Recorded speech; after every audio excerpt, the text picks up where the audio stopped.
Good afternoon, and thank you for joining me on this review for The Mysterious Affair at Styles by Agatha Christie. So Agatha Christie is one of those authors that everybody knows, but an awful lot of people who know all about her have somehow never read any of her books. And so, spoiler, the butler didn't do it. There isn't a butler. In most Agatha Christie books, it wasn't done by the butler, and in most Agatha Christie books, there is no butler. That's a comment that I have got from a lot of people whenever I mention that I read Agatha Christie. The Mysterious Affair at Styles stands out among Agatha Christie's by being the first detective novel written by her. It may have been her first book, but she was known to also have written some romances as well, and I'm not sure if this was the first novel that she wrote entirely. If you go online, you will find it very hard to find out information that you can truly trust about Agatha Christie. You've got lists of things that have been published and they differ from one to the other. I think you'd have to be a real scholar to be able to figure out the Agatha Christie mysteries. Not the mysteries she wrote. She tells you about them, but the mysteries about her since her death. So, yes. Anyhow. All accounts agree The Mysterious Affair at Styles is the first detective novel written by her. It was first published in 1920 in America and in 1921 in the United Kingdom, but it was written during the First World War in 1916 or thereabouts. Probably started in 16. There's rumours that it was written as part of a bet that anyone could write a detective novel in which the reader could not guess who done it.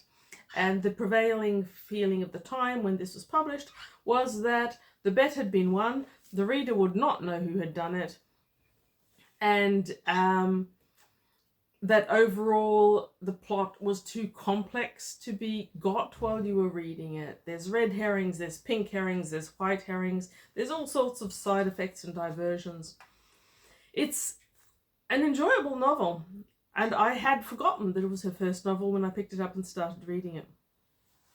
The other thing that The Mysterious Affair at Styles does in this rather nice little Panther edition that I've got, it's an older Panther edition. It is from 78, I do believe. 78. I do prefer the Fontana covers in general, but this one's pretty cute. I do like it. Bit faded if you're a collector, which I'm not. I'm a reader.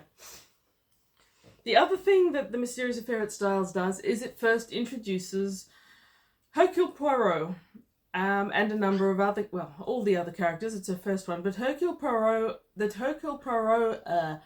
appeared in her very first novel. I hadn't remembered that. I thought she'd started with other characters and then developed him.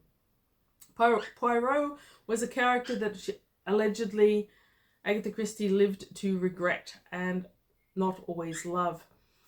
I think that in this novel, more than in any other of hers that I've written, you've got a sense of parody that you don't get elsewhere. So Poirot is almost always appears with his sidekick, Arthur Hastings. I think he's Colonel Hastings? Captain Hastings? He's an army-ish person. And Poirot is always seen through that foil of Hastings' eyes.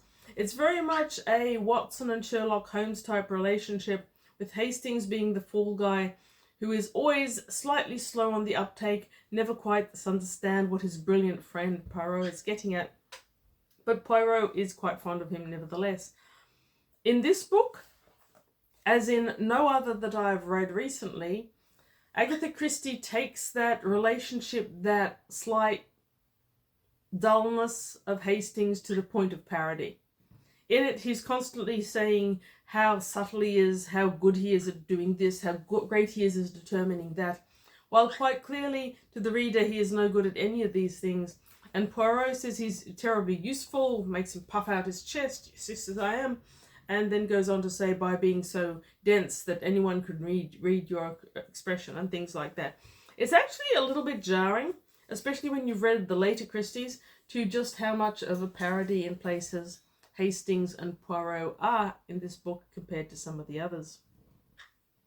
So that was quite interesting. I didn't dislike it, but it was noticeably different to later Agatha Christie's and to later Poirot's.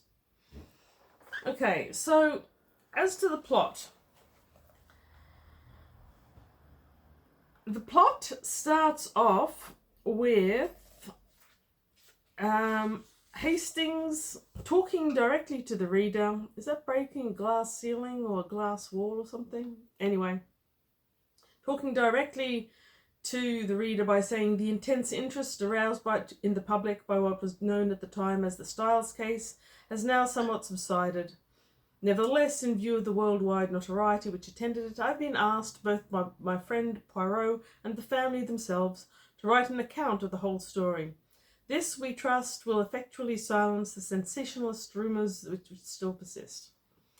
I think this is the only one in which we get that out of the Christies, where you get the narrator talking directly to the reader in this sort of a way. But anyway, on to the story. It is the First World War, and right from the beginning we find that Arthur Hastings is on sick leave from the Western Front. What exactly his injury is, we noticeably never find out. It can't be a physical injury. He shows no sign of having physical limitations, but anyway, he has an injury and he's invalidated.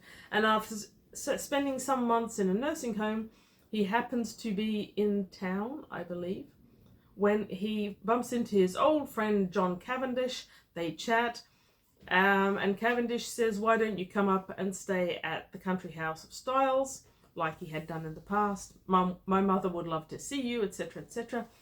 And being at loose ends, Hastings decides to do that. Now, this is the point in which John Cavendish exposes the fact that his mother is no longer Mrs. Cavendish, having been widowed for many years. She has now remarried. She has remarried the cousin of someone who's well known to the family and who's worked there for a long time. It's a strange name. What is it? Inglethorpe. That's it, Inglethorpe. And everyone in the house, including his cousin, hates the guy. Absolutely think that she made the wrong mistake, that he married her for her money, that he doesn't really care for her at all, that it was a poor choice, all the things. And so there's a slightly tense atmosphere in the house when Hastings arrives. But it's not too bad. Cavendish introduces Hastings to his wife, Mary Cavendish, who incredibly impresses Hastings. There's another couple of incumbents living there, and there's the younger brother who's unmarried. So you've got this.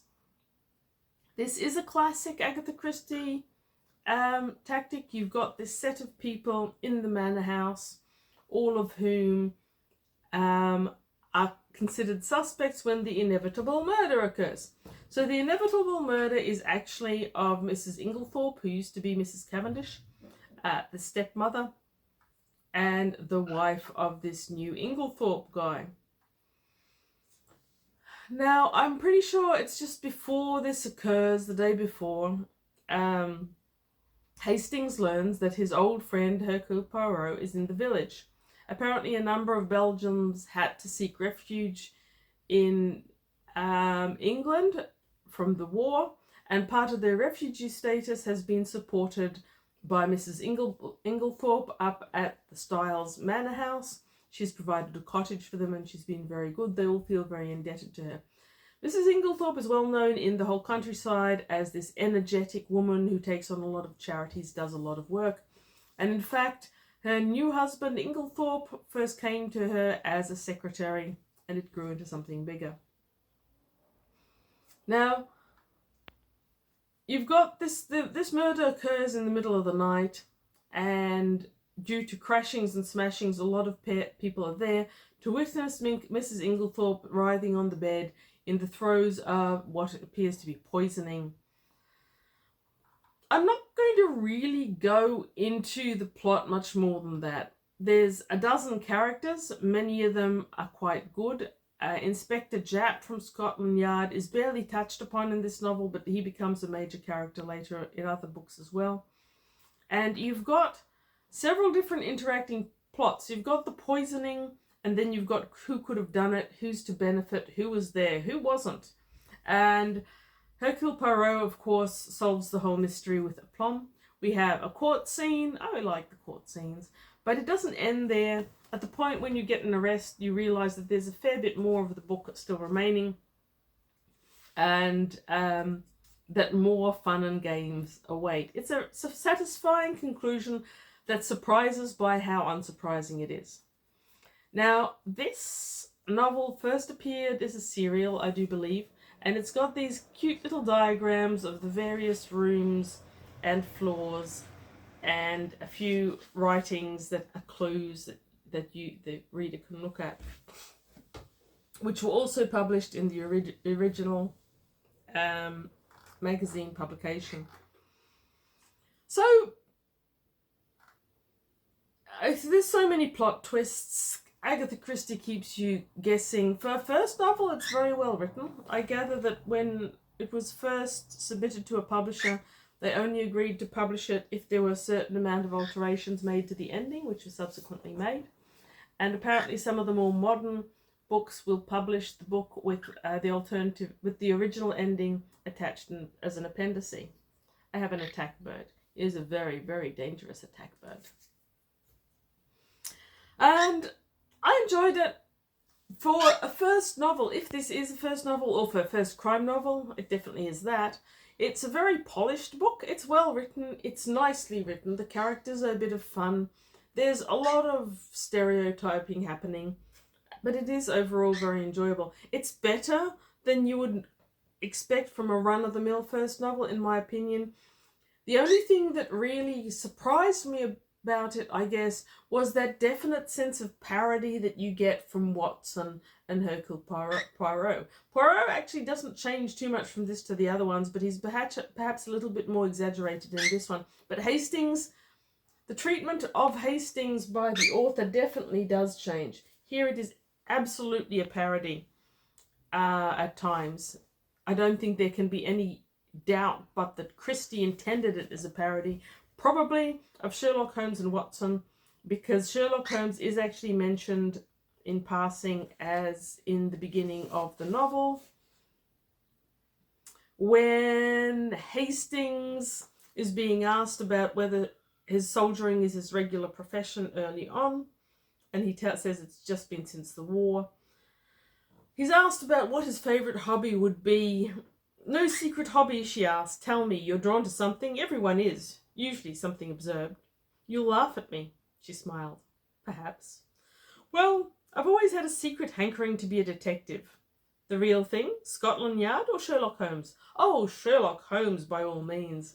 And so you've got that thing where at the beginning Hastings is talking about being a Sherlock Holmes or a writer of Sherlock Holmes, when throughout the novel he is quite clearly Watson, and a slightly less perspicacious character Watson than Watson himself was.